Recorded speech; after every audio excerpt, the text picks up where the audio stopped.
Like notes through the hourglass. Like the songs of our lives.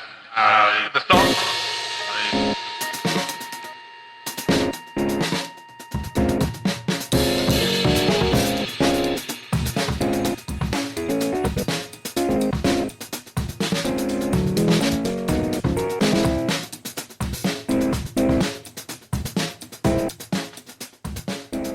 Hello and welcome to the latest episode of Songs of Our Lives. I'm Brad Rose. I'm an artist, a composer, a writer, the founder of Foxy, Digitalis, someone who thinks about music and sound far more than is healthy. Each week, I invite on a guest to talk about the songs and the music that has meant a lot to them and left its mark. Previous guests include Leah Bertucci, Jeff Tobias, Zake, Carolyn Davis. The list goes on and on and on. But this week, I am super excited to finally have Ben Vida on the show. Woohoo! I am a long time admirer of Ben's work, going way back.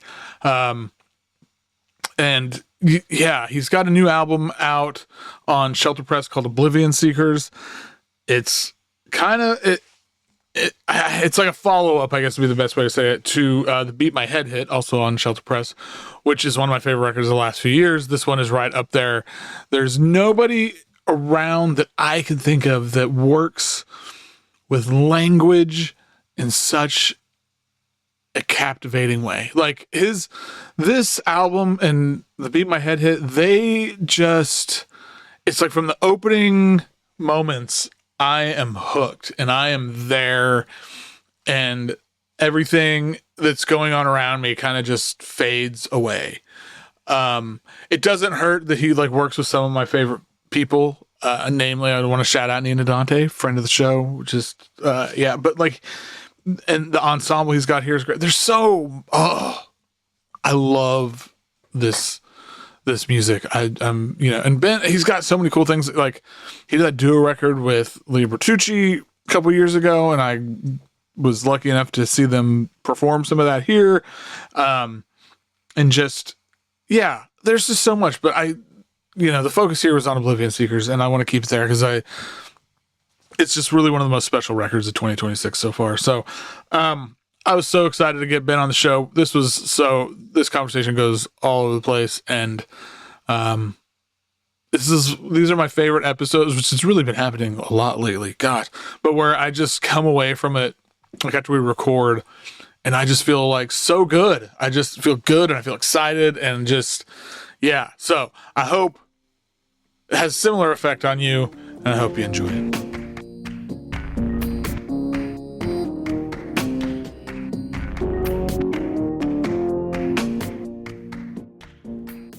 My guest today is an artist, a composer, a musician. I want to call you a linguist. I know that's not really true, maybe, but I think of you as that. Anyway, it's Ben Vida. Welcome to the show.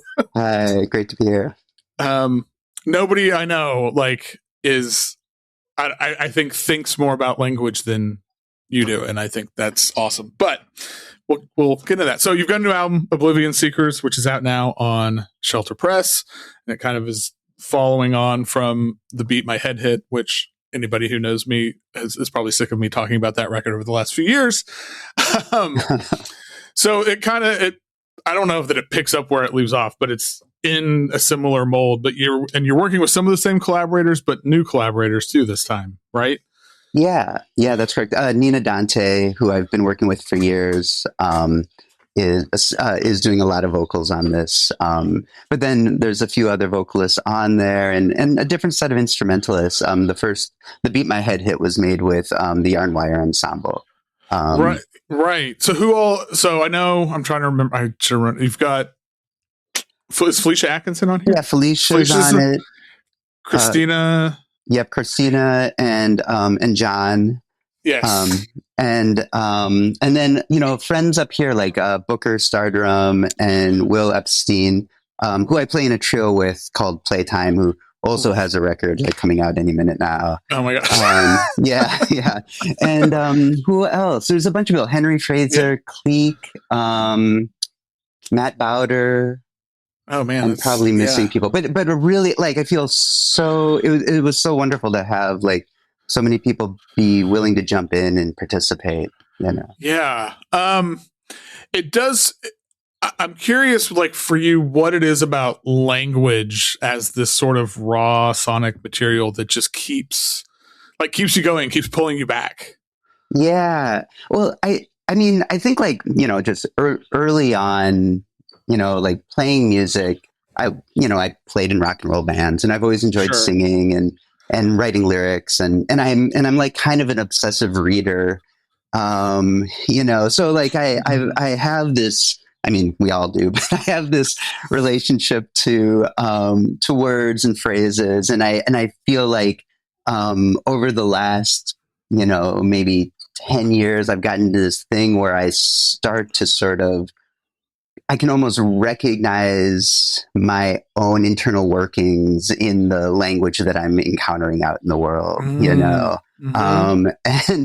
And so I think, originally the interest in using voice in a non sort of songwriter setting came through just being interested in synthesis, and the voice being such an interesting Right. place Yeah. of synthesis, and over the years I kind of went from more like using more like phonetic language or abstracted sort of like elements of language into actually like linguistic Mm-hmm. materials. And it's just one of those things, like you sort of build up these habits in your practice, and Right. I think once I kind of flip to that switch, I can't help but sort of collect language all the time, and that immediately folds into just like enjoying doing writing myself. Yeah.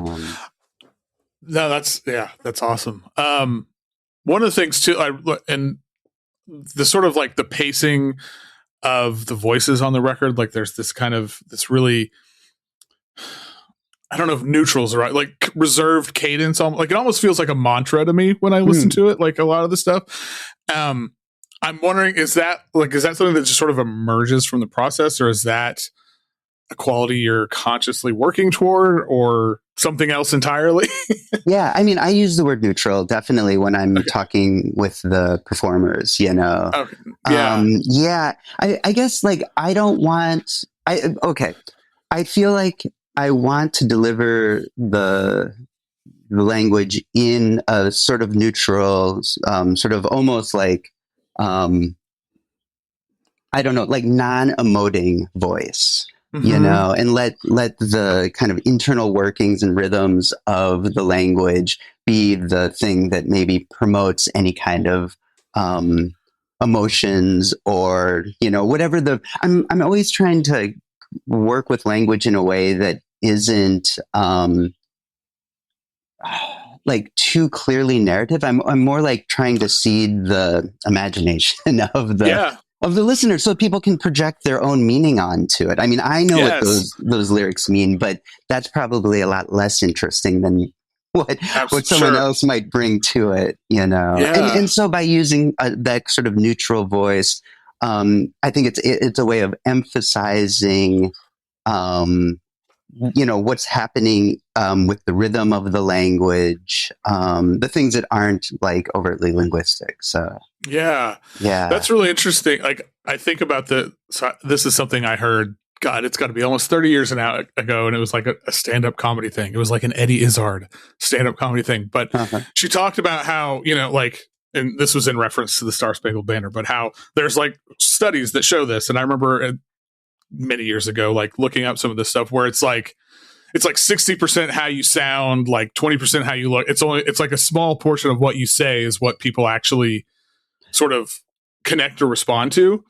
And that's one of the things I think I really I love about these records is kind of removing that and like putting the focus on what is being said, of like what the words are, and seeing how that generates a response. That's so really nice effective to hear. Yeah, thanks. That's so great to hear. And I think the other thing too is, both with this record and the previous one, the Iron Wire record, I'm aiming to create this like really kind of liminal space or somnambulant feel. Like, I mean, this is pretty druggy music, and or it is to me at least, and I don't want to like kill the buzz by getting, Right. too worked up, So, Yeah. yeah. Well, I think that's really interesting. Like, I mean, as someone who like no longer does drugs or drinks or anything, but like I, that sort of mantra, like trance thing that happens when I will put this record on, and particularly if I don't have, like, if my wife and my kid aren't here, so there's not any distractions, you do kind of get into this. Yeah, this like zone. I don't even know how to describe this. Like, I mean, that's the intention for sure. yeah, so. And so if there was something that was like wow or like this big thing, it would really kind of break the mood. Yeah. I do wonder though, because like how, so like the text, like you're saying, like it has meaning to you, but it, like, to me, it like never quite builds to a narrative, but it really creates an impression, and it does create a feeling of meaning. It's sort of like, I don't know, to me it's like sort of like this accumulation without resolve, which I really like. But I'm curious, like, how do you know when a piece is sort of like found the right shape, or is like, okay, I think this is done? yeah, for sure. I mean, I think it's sort of a, like when I'm, at least like, especially with this last record, I'm kind of like in two different frames of mind, or in two different like work modes. There's kind of the collecting and writing mode of the language, and then there's sort of the working on the tracks mode. And there's this kind of almost like give and take that happens where the language is leading the decisions in the track building, and then the track building making the decisions in the writing. Sometimes I'll have a phrase that I really love, but it isn't singing right or speaking right, like phrase wise or articulation wise.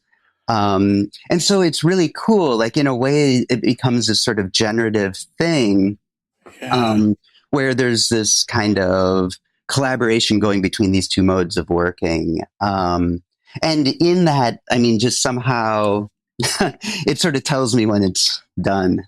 Yeah. And there is, I mean, it's abstract, but there is kind of an internal logic to how the language is coming together, but I don't know if I can really describe what that is. It's more like something I understand on a kind of intuitive level, I was having this conversation with somebody yesterday about a thing I made, and they were like, well, can you, I'm like, I don't know that I can explain what you're asking. Like, I understand it in my bones, but like, I don't know if I can really say anything that's going to make sense. So, like, right. You get it. Yeah. Yeah. Well, before we get into the songs, I one of the things I'm, thinking about language is this, like, you've talked about how there's like this, I think, super abundance of language in everyday life, and how that's this fascination.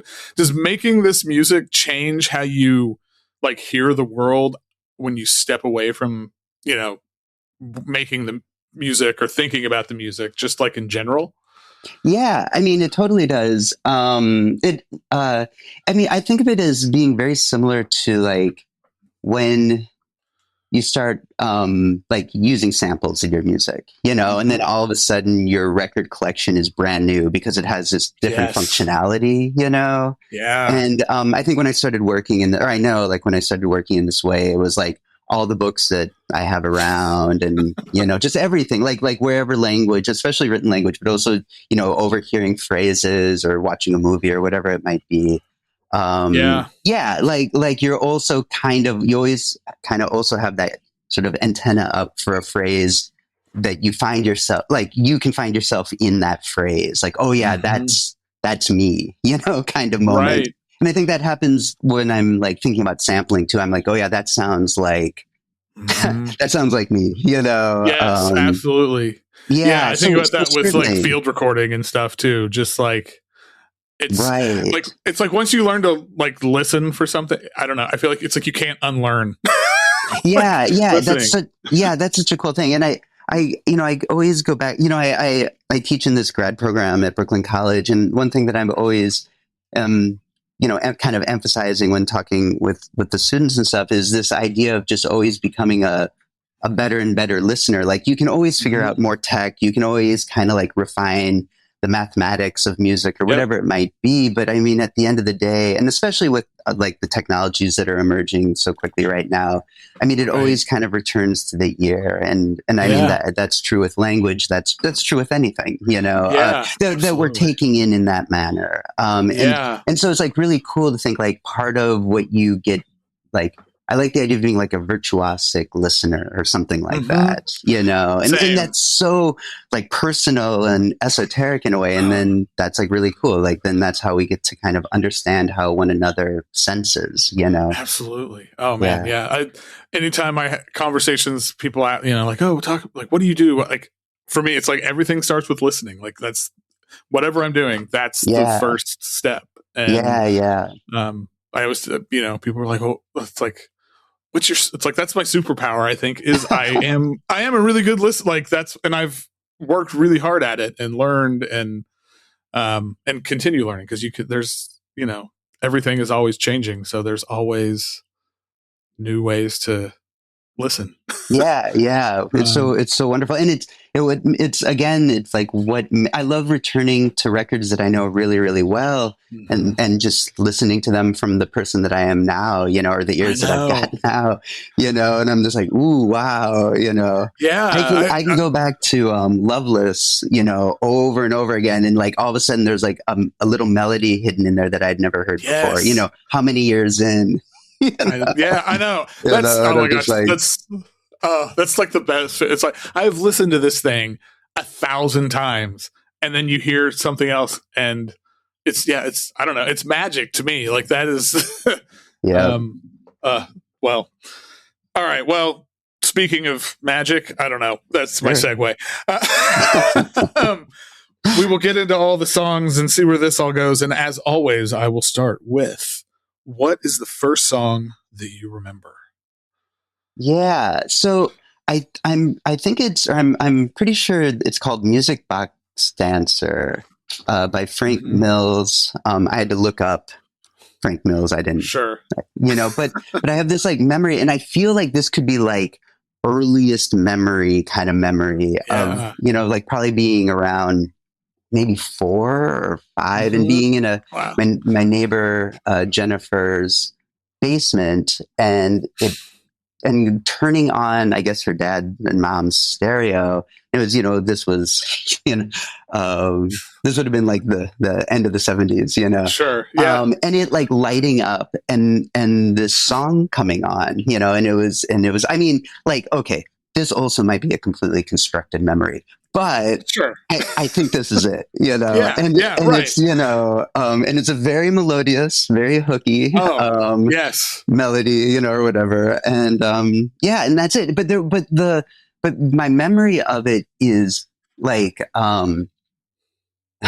like deeply sensual or something like that. Like because it was kind of dark in the basement and then the stereo like lit up the space. There was like an immediate intimacy with the sound sort of emerging out of the speakers. I don't know. Like, so it was heavy, you know, heavy for such a kind of saccharine song, you know, but like, I feel like this is, I feel like this is one of those sort of melodies that everybody has heard at some point in their life, but you talking about the stereo lighting up, like that just kind of took me back. Cause my very early memories are like listening to records with my dad, and I do remember it's like that. It's like, it was like a spaceship or something. And it was just like, it just pulls you in closer, and then sound comes out and it's just, and you know, I think like right around that time, you know, like my parents had a record collection and you know, like a proper stereo system or whatever, and but they weren't precious about it at all. They're not like music collectors or anything. So like my brother Adam and I had access to it, you know, and we were able, you know, to grab stuff out of there, and they had kind of the usual suspects of their generation, you know, like the Beatles and Rolling Stones and stuff like that. And so the idea of like putting on records or feeling a certain amount of like agency around like like choice or whatever around music was something that was completely available to us, like right from the get go. So and obviously huge. That was hugely influential. So absolutely, same. And it's like I do that with my daughter too. I'm always like, my records aren't, go do whatever you want. I'm not worried about it. Like, it's a big deal, and especially with like the physical object. I mean, it's like getting the sort of like confidence to put the needle onto the record and stuff like that. Like as a little kid, that's like tricky. Right? And we've all done and we've all missed, and we've all missed. And there was probably some point as a kid I was like, oh, that's an interesting sound. I love it. Okay, what is the song that either makes you cry or makes you feel that kind of way? I think it's there's so many of them, obviously. Sure. But I have like a really, like, for whatever reason, I have like a very emotional connection to the instrumental version of Ride Into the Sun. I think that's what it's called, by the Velvets. But, and I don't know, it's just like it's so perfect and so emotional for not having any lyrical content. And I guess this kind of goes back to this idea of like, it leaves all this room for me to just project my own emotions onto it, Absolutely. Yeah. There's something about this, like the lead guitar parts that are just, and it has like the break at the end, and then it comes back in, and it's kind of big, right? In the way that they were, I love this pick for this because I have a very emotional reaction to this song whenever I hear, and there's something with the instrumental version, like that hits different. It hits different, and I only knew the instrumental version for the longest time. Like I probably heard it in high school, for the first time, and I don't think I heard the vocal version of it until years and years later. I don't even know if it was around. I'm not sure. I had this on like Another View or VU, like one of those weird odds and sods collections, And so I don't think like until the box sets started coming out in the 2000s did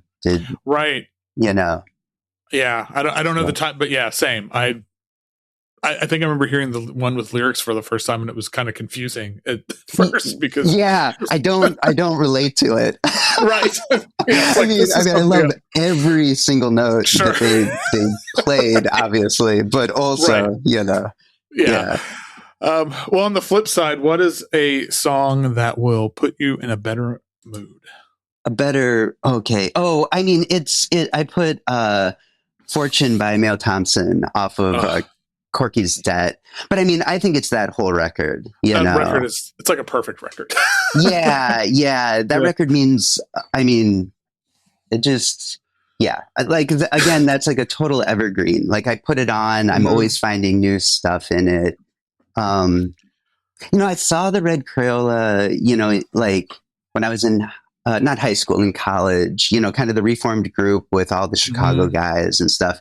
And it was like this really serious moment. I was living in St. Louis, and they played, like the little bar. I think it was called, I don't know what it was called. Anyway, maybe Cicero's, or maybe that was in Chicago. Anyway, it doesn't matter. And it was like this really, I didn't know what to expect. I hadn't really heard the music, but I was like kind of a fan of anything that was coming out on Drag City, right. And I would go and see anything kind of that was going on at this club. And it was just like really amazing thing where Mayo, who, was probably younger than I am now, but he seemed old, certainly. Yeah. And then the band, which, was, probably Jim and Grubbs and, like that gang.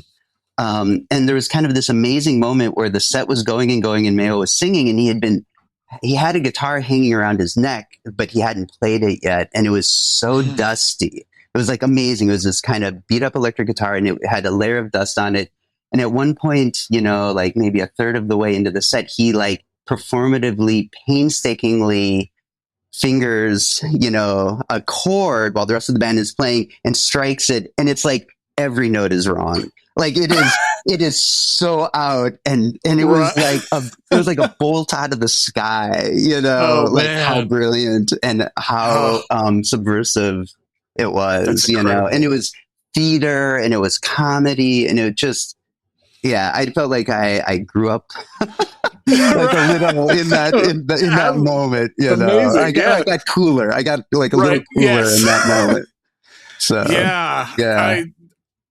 I love this record, and I had Grubbs on about 2 years ago now. I don't know, and he talked a lot about this record and about Mayo, and it kind of even, I don't know, it made me love it even more just hearing his stories. And what a great record. And it's hard to kind of pick the one from this one. But I think, like, in the day that I was filling out the questionnaire, I was like, this is the one today, Yeah, you can't go wrong with any of them. So you can't go wrong with any of them.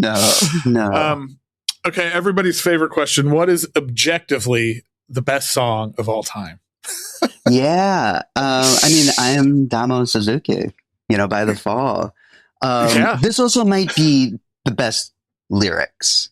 Like this was, I feel like many of my answers are interchangeable, kind of full of the questions. They all kind of function on a lot of those levels. But I mean, this song is like, I love this song so much because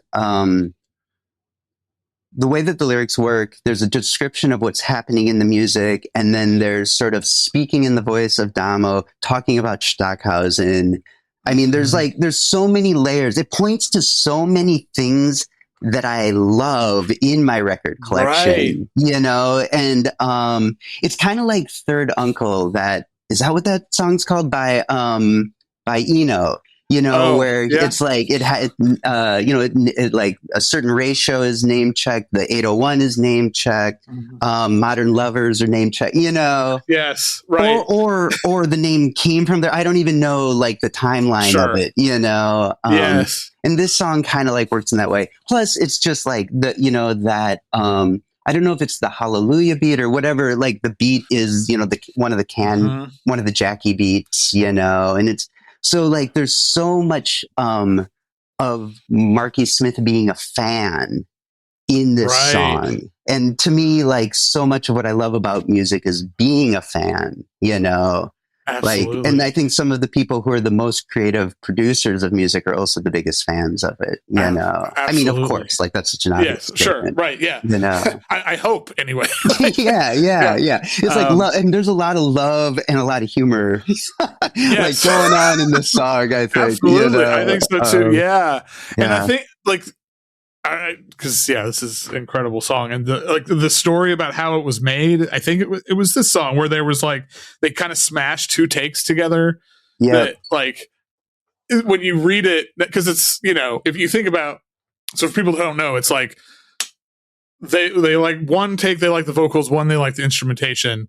And I think it was John Leckie was the producer. Just played one of like the vocal take over the other one and recorded it. It's remarkable. And so that's this thing with timing then that's so interesting, is where you kind of get a sense of the one seems to be kind of like transient or something like that. It just adds to it, because it's one of those things that now with the technology we have available, it'd be such an easy thing to combine this, and it just would not be the same. And so I'm glad that this no, I know. I mean, and I think you're getting at something that's so that's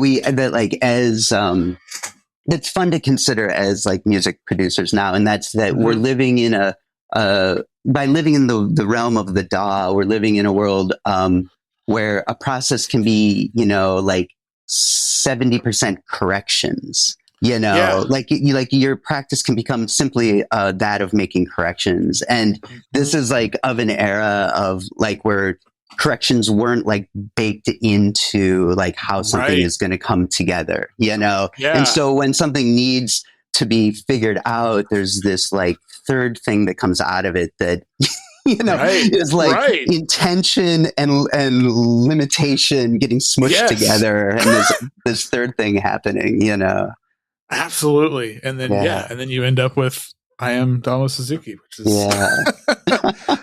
and we are all the better for it. No, I think that's I mean I love that band so much, and I think like Nation Saving is probably my favorite, you know. I mean that changes, but I love the Bricks era, you know. Yeah. I just love what she brought to the group so much. Absolutely. And just like anyway, everyone knows. Right. Everyone knows how great The Fall is. I don't need right. to. Yeah. We could do a whole episode about The Fall. That'd be okay, what is a song you used to love, but like you think about it now, you've heard it recently, and it doesn't really do it for you in the same way? Yeah, I mean, I try not to. I'm trying not to like navigate the world as a listener, like with preference being like as much of a part of how I'm receiving music, you know? But I will say that there are certain bands that as their careers have gone on, their later work erodes what was good about their earlier work for me. Yeah. And Metallica is certainly one of those bands, because I was a huge Metallica fan.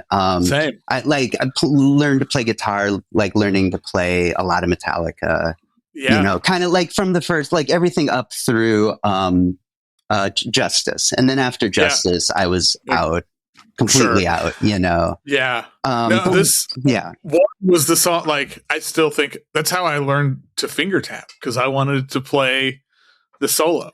Yeah, the one solo, absolutely. Yeah, I mean that was like I can still do it. Yeah, I can do it too. That was like a note for note one for me, definitely. You know, and so it's like one of those things where it's like it's almost like I can't really hear it very well anymore. I know. You know, and it's okay. You know, they're an amazing band. I've since become obsessed with death metal, and like both like 90s and contemporary, and it's fine. Like I right, but no, that is an interesting thing though, where something in the present sort of erodes this feeling from the past or whatever. Yeah, like I don't know. Because Metallica, I have a very similar experience with Metallica, because when I was in middle school and high school, like this was, this is what I learned. I also learned to play guitar to a lot of Metallica, like, and now I don't know. I just can't. It just doesn't do it. Like, and like you, I try to navigate through, like, I don't know, I like how you said it, without preference. Like I try to, even things that I'm like, I don't think this is really my thing, but I try to approach it with like a curiosity of like, okay, well, what is interesting about her? What I had Eric Mingus, Charles Mingus' son, on early on the show, and he was saying, he was like, my dad taught me, like, from early on, anything you listen to, like, find one thing you can appreciate about it, even if you don't like it, find one thing. Absolutely, yeah. And like by doing that, I feel like I've just sort of expanded my horizons. I mean, it's completely. I mean, it's so amazing. I always like that conversation where I'm talking to someone and they're like, yeah, I don't like Led Zeppelin. And I'm like, oh, okay. Well, at some point you might. And in that moment, oh, how rich your life is going to become. Yeah. You know, like I can dig it. That, like, maybe like all the Heschers listened to it in your high school and you didn't like those guys or whatever it might be, you know? Yep. But like, and I have artists like that too. Actually, we're going to probably even get to one later in the, where it's like all of a sudden that switch gets flipped and I'm just like, ooh, this is so great. And I'm so glad, like, oh, I'm so glad I didn't get into this until I was 50 because I'm getting so much from it now, and it's so new to me. And it's like amazing to like go around and be like, wow, man, have you, like, I know. I just heard this amazing band, they're called, I don't know, The Cure, Yeah, and have you heard them? And I've been on the other side of that conversation too, where somebody is like, I can't think of a band, but I try to be it's like one of the ways I try to like live my values because it can be very easy to be like, yeah, like, of course I have, but like, I love when people are excited about stuff, and I don't ever want to be the person that like shits all over their excitement about it. And so it's like, no, come on, it's like, go there with them, you know, the Cure is amazing, right? No, I'm all, totally relate to all that. And I think about what Shane Parrish, again, he's on this a couple years ago, and he said he always frames things as, and I bring this up a lot because I really love it, when he's like, I just tell people, like, I don't have access to this yet. Where if it's not, and I really like that framing, because it's like, because you never know, like, it'll may click someday, and it may not, and that's okay too. Well, and it's so cool because for me, often when I'm where that switch gets flipped and I'm able to hear something that I wasn't able to hear before, it's because I hear something. It's usually something really specific in a song, you know, and or in a mix or whatever it might be. And this is something that I've been more conscious of over the last couple of years, and that's listening across a lot of different genres in music and finding the connective tissue. And so, like listening for the psychedelic in any kind of music and being able to identify. I was having this conversation with the composer Martin Arnold and Eric Chenot, the songwriter Eric Chenot, and they were talking about like where you can find the psychedelic in any kind of music, and the sort of like psychedelic turn, you know, that happens, you know, and it's not intentionally psychedelic a lot of times, but once you've sort of set your ear to finding it, like it's everywhere, you know. Yeah, I love that. That's great. Okay, what is a song that some people hate? I don't know who these people are. Somebody out there. I couldn't come up with one. You don't care. You love it. I mean, on yours, I think people hate.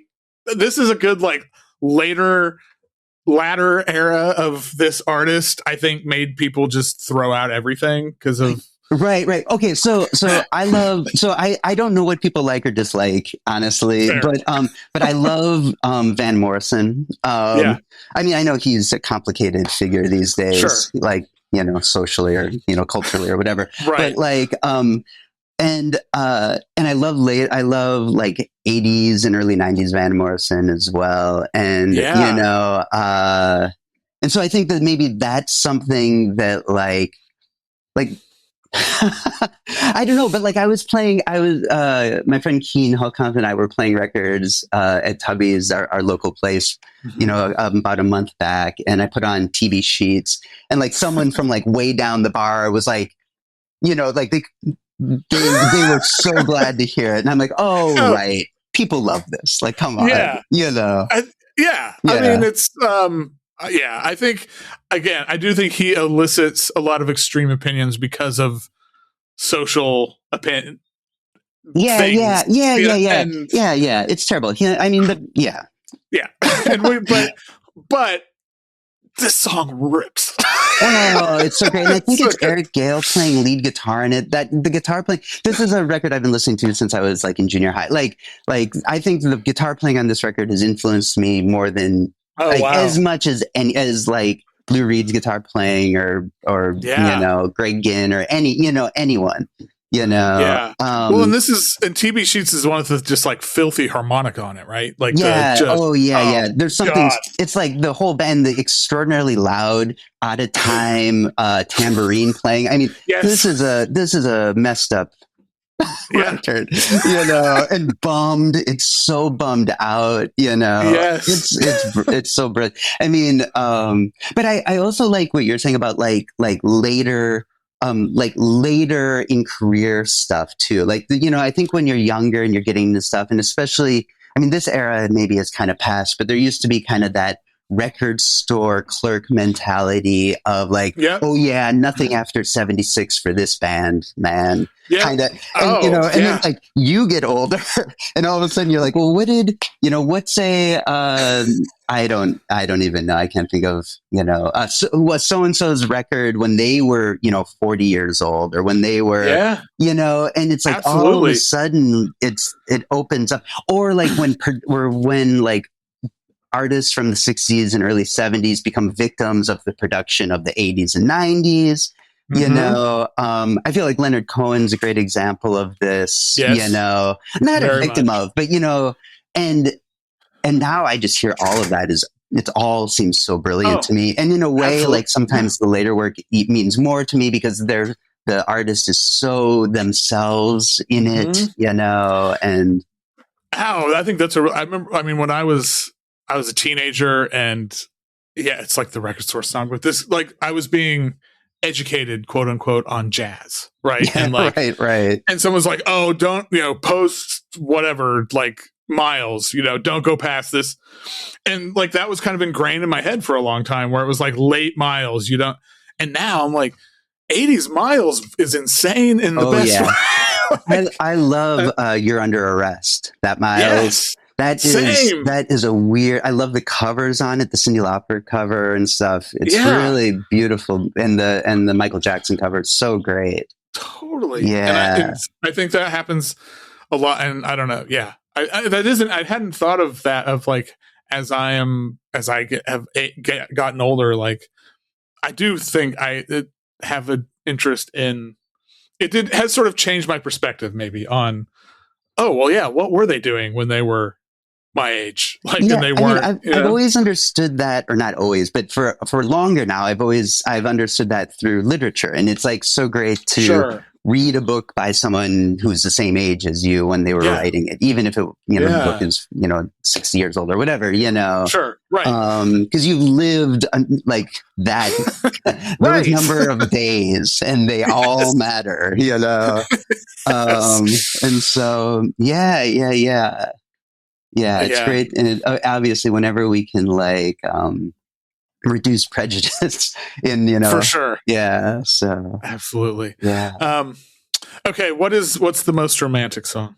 Again, there's so many that could be, but I think Computer Love by Kraftwerk is definitely like way up there for me. And I love that it's like maybe it's ironic. I don't know. Like I'm not even sure, but like but those melodies, and it goes on, and it again, in the same way that like Ride Into the Sun, the instrumental version of that. I mean, I know Computer Love isn't an instrumental song, but it is the instrumentation that makes it such a love song for me, Yeah, I think there's something about the synth tones that just feels like pure romance to me. Yeah.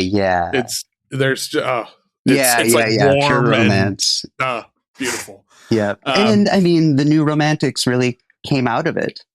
Like let's be honest, like, Absolutely. It's right there in the name. It's right there in the name. So, yeah. Okay, what is the song that changed your perspective on an artist? Let's see. Oh, I put The Last Living Rose by PJ Harvey off of what is it? Let England Shake. Is that what that record's called? Yes. So it wasn't like I didn't like PJ Harvey and then I liked her music. I've always loved her music from the very beginning. I was a fan. Like I've loved every record in the time that it's come out, Yes. Right. And for me, she's the most interesting artist of grunge artists or whatever of the 90s. Sure. Like she's so for me at least so above, like so much more interesting than anyone. She's the artist who used the Albini mixes, not Nirvana. Right. She's the one who stayed alive and continued to, it's just like, I think she's Kurt Cobain for me. You know what I mean? Yeah. Like she held all that promise of genius and is a genius, Yeah. And then delivered it. And continued to do so. and record after record, it's like you can feel this kind of conceptual underpinning. You can feel a new relationship to a new instrument in each new record, or a style of production. She's collected this group of collaborators who she works with again and again. I love how she uses male voices as the voice that she harmonizes with. She changes the quality of her voice and the sort of like what her voice is over and over again, sort of opening up the range of it. Yeah, it's just like I'm like, yeah, it's just one of those things. I think she might just be the best, you know. Yeah. Well, and I think it's, you know, it's an interesting, like, she's PJ Harvey, and she's, I mean, like, obviously, like, wildly respected, and but it still feels like she's like vastly underrated. Yeah, you know? totally.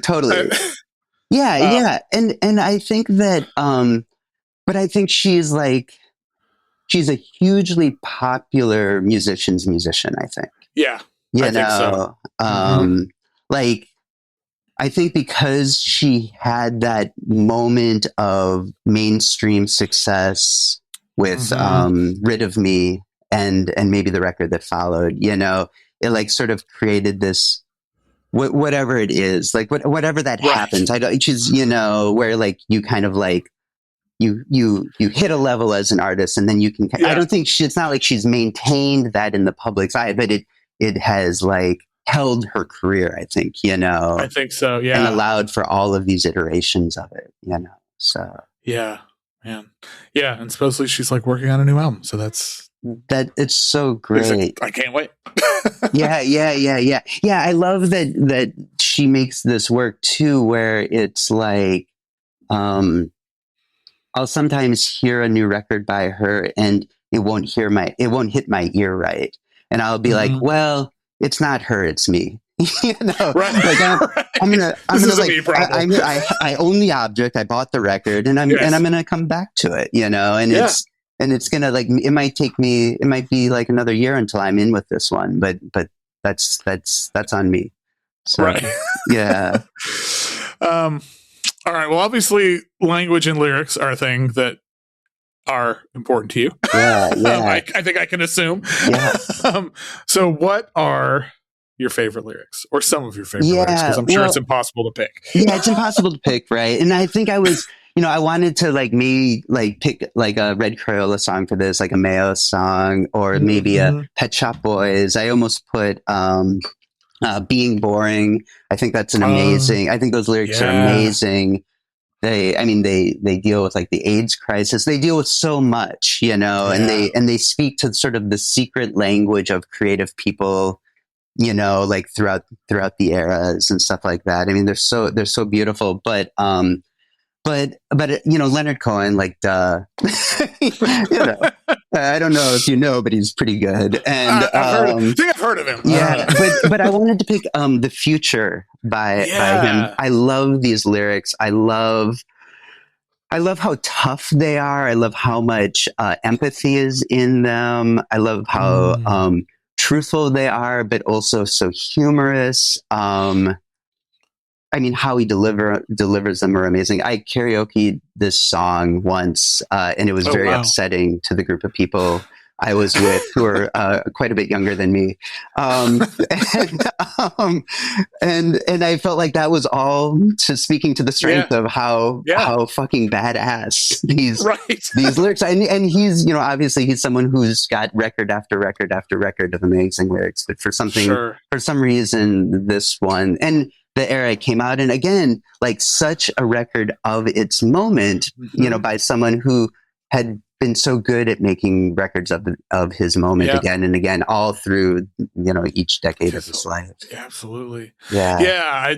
And as an aside, like, God, I just love how his voice sounds on this recording too.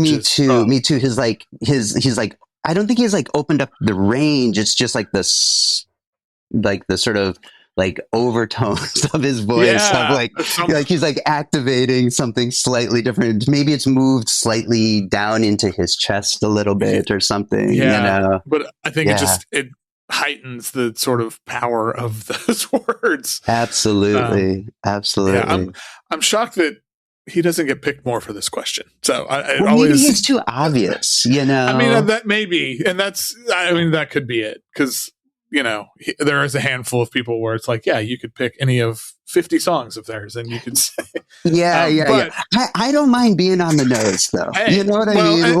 Sure. Like, I don't need to be. And sometimes, the obvious choice, like this is like absolutely the best. You know. Well, And Yeah. sometimes the obvious choice is obvious for a reason. Absolutely. Yeah. Oh, I love your answer to this. What cover is better than the original? Oh yeah. Okay. So yeah, Lonely Woman by Old New Dreams, which is like the Ornette band, but with Dewey Redman on saxophone in place of Ornette. And I mean, obviously, like amazing song. Like, there's probably a million great covers of this song because if you just play the melody, that makes it great. Like it's already great, and you can fuck it up after that, but sure. And I love. Okay, so I've been listening to Ornette, since I was in high school or whatever. Like that was formative, but I think that like what Ornette whatever he like birthed, and the influence that he had on the group of players on this record, like I almost like Ornette better without him. Like I like Dewey doing Ornette almost more than I like hearing Ornette. And I love the 4 old and New Dreams records, the 2 on ECM and the 2 on Soul Jazz or whatever the other 2 are on. Black Sync. Anyway, whatever it's on Black Sync, I think. Yeah.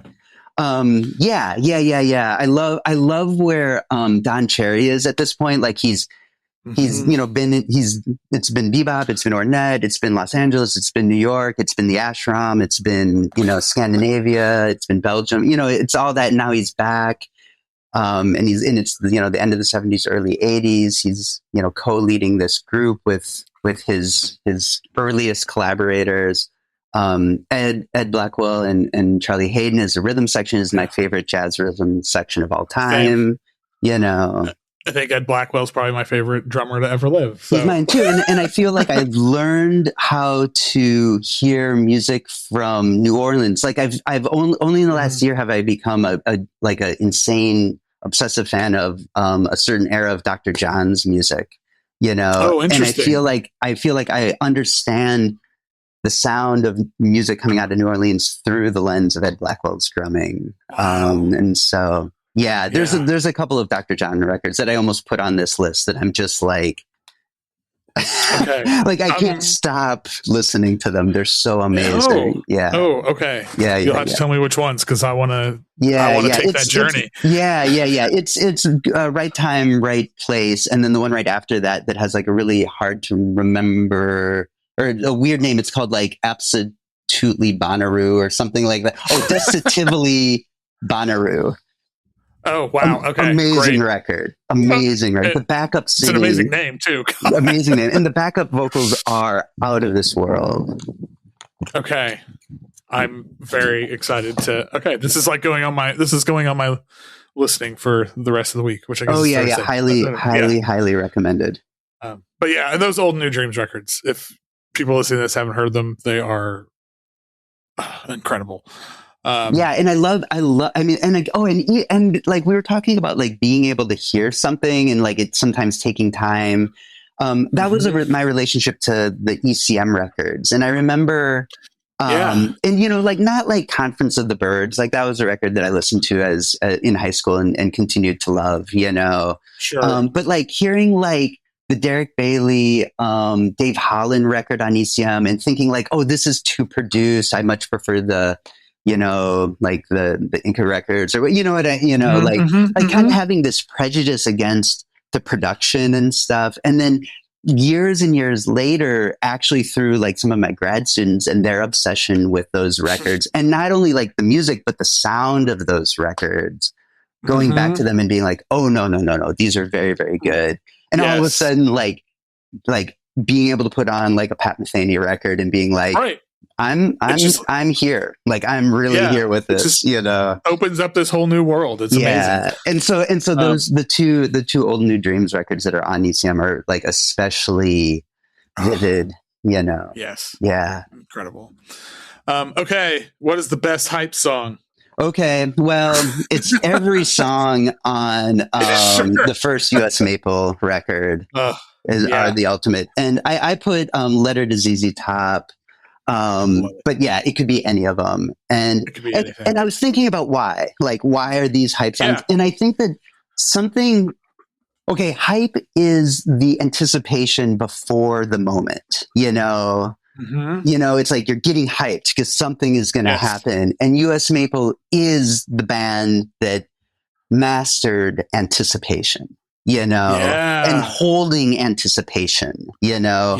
And then the release for all that anticipation is like sometimes a single, you know, synchronized hit of the whole band, you know.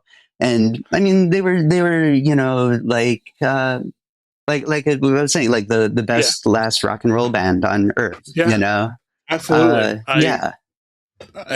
No, I think I love that description because it is. They were, they're like their music is anticipation. And then it to the point where it's like the release barely even matters because it's like, well, okay.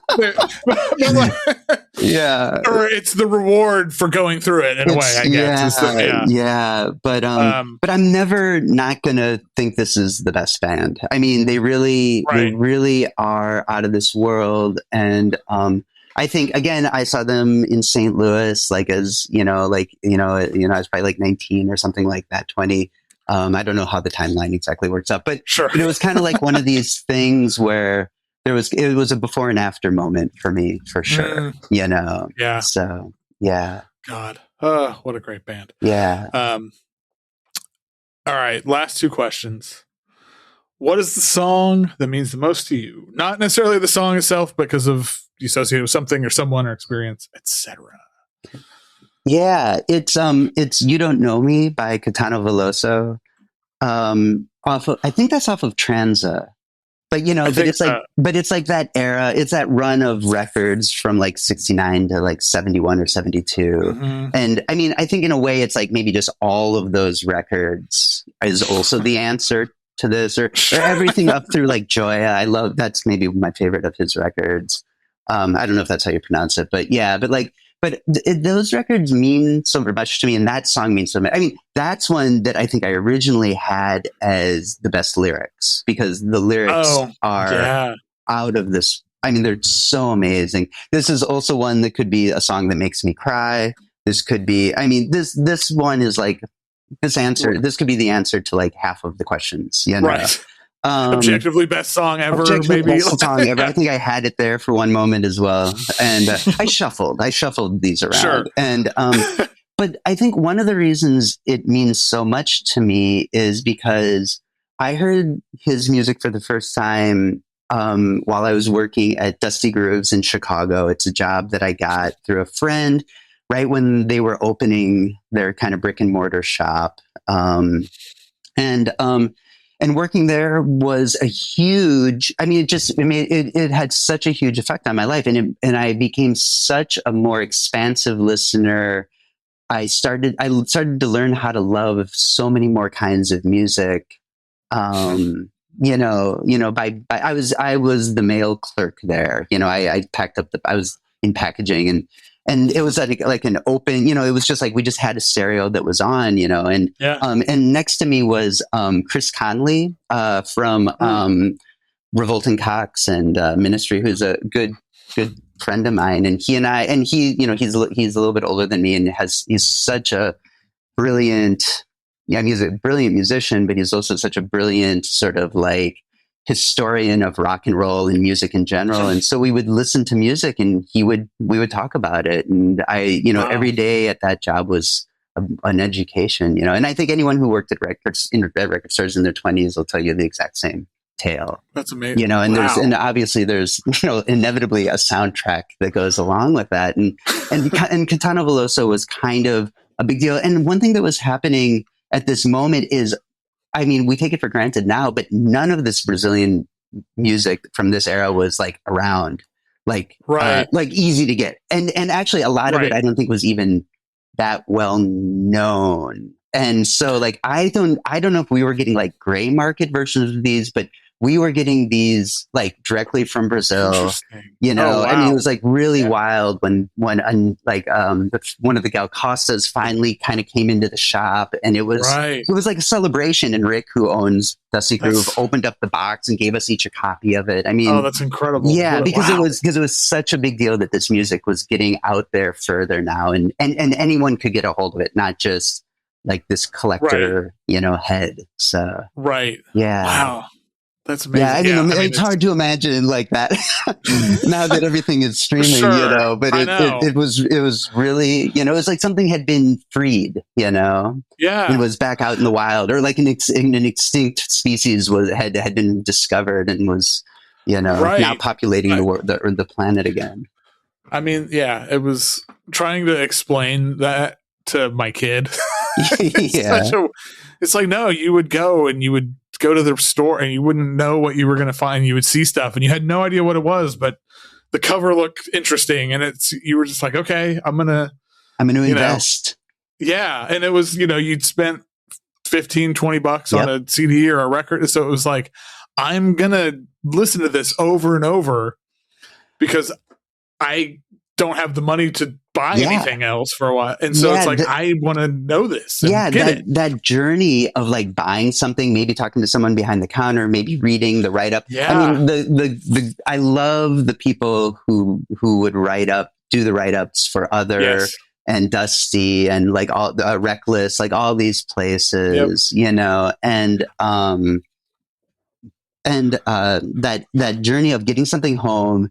What you imagined it might be from reading about it, what it is, it either like being more exciting or more likely like not what you wanted, and then the heartbreak, and then the journey begins. You know, then you're like, well, I am going to listen to this like 30 times. You know, and I'm going to figure out why it's not working for me, and oh wait, now it is, and like that whole thing. I was that way with Miko Vanyo from Pansonic. Miko Vanyo, you know, and like I bought one of his early CDs at Other Music while on tour with Town and Country, and I think we were like out with the Sam Prekop band or something, and I think Sam was like, oh yeah, that's a cool CD, and I owned that CD for years, and I knew it was like one of Kevin Drum's favorite recordings from that era, and every year I'd like put it on again and not get it, and then one year I put it on and I got it, and I was like, it only took like 8 years, you know. Amazing, you know. I try not to be the like old man yells at cloud thing, but God, that was just, I think that is such an important and formative experience, and it makes me sad that it doesn't happen like that for a lot of people. Well, yeah. But you know, I mean, you see the physical medium coming back more and more, and you see CDs coming back, and I think that's awesome. I love CDs. I do too. I think I'm a big fan of CDs, and I hope that comeback continues. All right, last question. Okay. In this moment in time, anyway, because maybe it changes, but maybe this is always the answer. What is your favorite song? So. Yeah, I mean, for many moments in time, it's Off Your Face by My Bloody Valentine. I don't know. I mean, if you know it, you know it's the best. And if you know, you know. Yeah, if you know, you know. I mean, like, okay, obviously this is a hugely influential band. And I think, like, you know, this is off an EP, you know, or a single, or whatever it is. I don't know how it's, but it's the Glider, you know, EP. And I think it's like one of those things where, you know, after I got into Loveless, and I was just trying to find anything more by them. And I really love the Ecstasy and Wine CD. Do you know that? You know that I do. It's like the two. I think it's like two EPs that were like bundled. Yeah, I think or like precede Isn't Anything. You know, and those singles and those like singles on Creation. You know, and so anyway, and so like finding this EP and Off Your Face being like certainly like an LP worthy track, you know. Yeah. And I think again because it sort of stood alone on this CD that only had 4 tracks on it. There was like something almost ceremonial about putting it on, where it's like it's almost like putting a 7-inch on. Like, okay, I'm just going to listen to this one song, and I'm going to really listen to it. Yes. You know, right? Yeah. Yeah. Yeah. Is it getting really noisy? The wind is blowing. I can hear it a little bit. Yeah, that's cool. Hey, perfect timing, right? Yeah, I think yeah. it's getting pretty dark out here too. So okay, I think we snuck it in. I think we did. This was an absolute delight. Thank you so much for doing this. Yeah, man. Thanks for having me on it. I'm a fan of the podcast, and so it's really cool to get to be a participant. Awesome. And everybody, Oblivion Seekers out now. Do you have any shows or anything coming up you want to plug? Oh, yeah, sure. Well, the group I have with Will Epstein and Booker Stardrum, Playtime, our record's coming out in July, and we're doing a show up here where we live at a new place called Tempo, which is this beautiful church in Kingston. And then we're down at Public Records in the city in New York right after that, and that's July 8th and 9th. And then I'm gonna present some of the Oblivion Seekers music at Issue Project Room later in July. A two vocalist version of it with my dear friend Sarah Megenheimer. And that'll be great. I don't remember the date of that, but I'm looking forward to it. And I love getting to use, put some of that music out in front of an audience. Yeah, I bet. Yeah, I hope to someday see your performance of something. Yeah, I hope so too.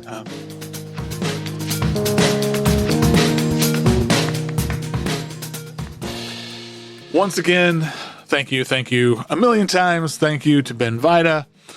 Please check out Oblivion Seekers on Shelter Press, link in the show notes. His playlist, of course, is also linked there. And, whatever Ben's up to, you should be putting in your ear holes. How about that? All right. Thank you all for listening. As always, appreciate it. Please leave a rating, review, subscribe, patreon.com/Foxy Digitalis. That monthly support goes a long way. Appreciate it.